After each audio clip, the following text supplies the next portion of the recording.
Hendrickson just came out of a briefing from the Evans area, so tell us what you know now, Molly.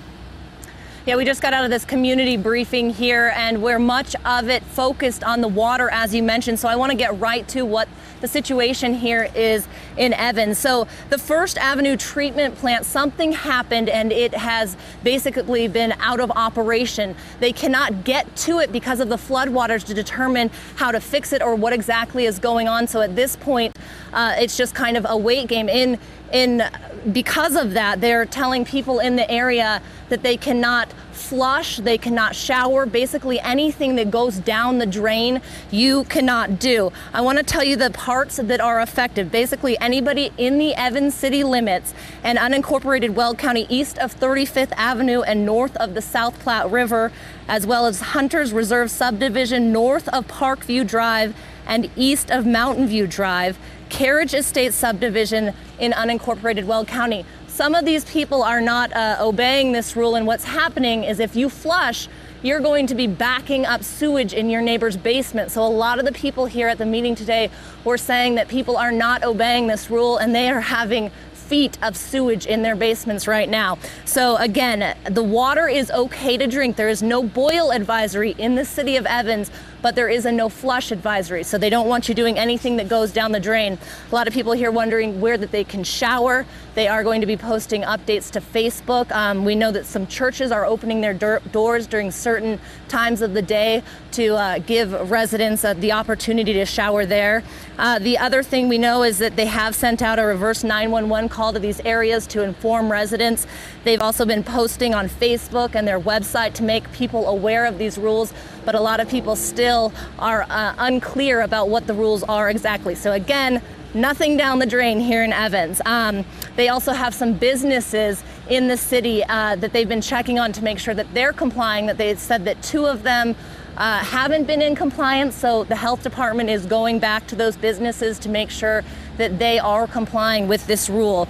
As for the damage in this area, they say at this point, a lot of the areas that they're trying to get into to check are just too damaged right now. So to come up with any kind of a number would be virtually impossible here. They do know at least 200 mobile homes were destroyed, about 60 homes uninhabitable in the Riverside and Salida Park area. So a lot of damage here. We also, something else that came out of this meeting, all of the schools in the Greeley Evans School District are canceled for tomorrow. They're hoping to get schools back open by Tuesday, but at this point, school is closed tomorrow in the Evans Greeley School District.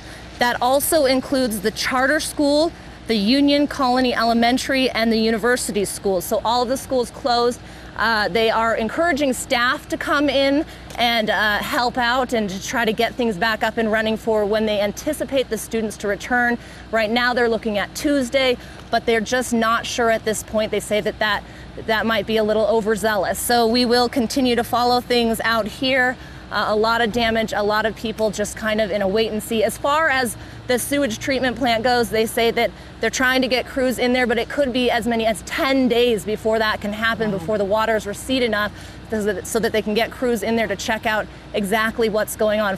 So for now, these rules will be in effect for a while here in Evans. Back to you guys. And Molly, just to add to that, I also saw one note that University of Northern Colorado is closed tomorrow as well.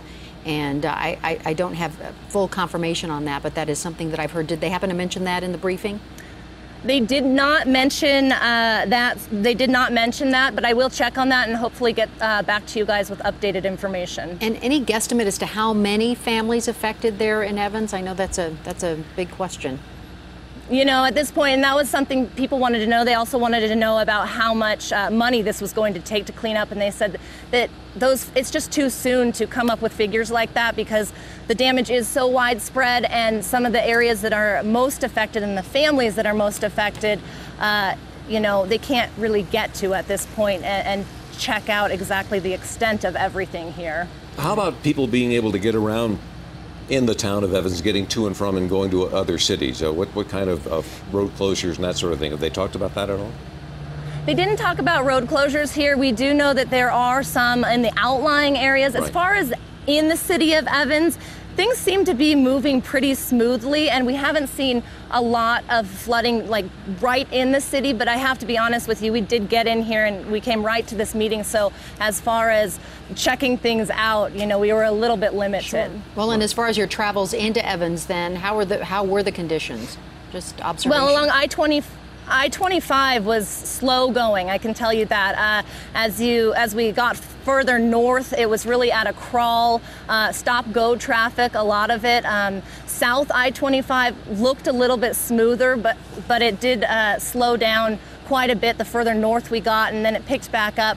But compared to what we've seen in the past couple of days, it's been a lot smoother in a lot of these areas. But again, when you get out on those county roads is where you see a lot of the water pooling and a lot of the roadway kind of falling off, and the ride is pretty bumpy, and there's a lot of debris in the roadways. All right. Molly, thank you so much for that update from Evans.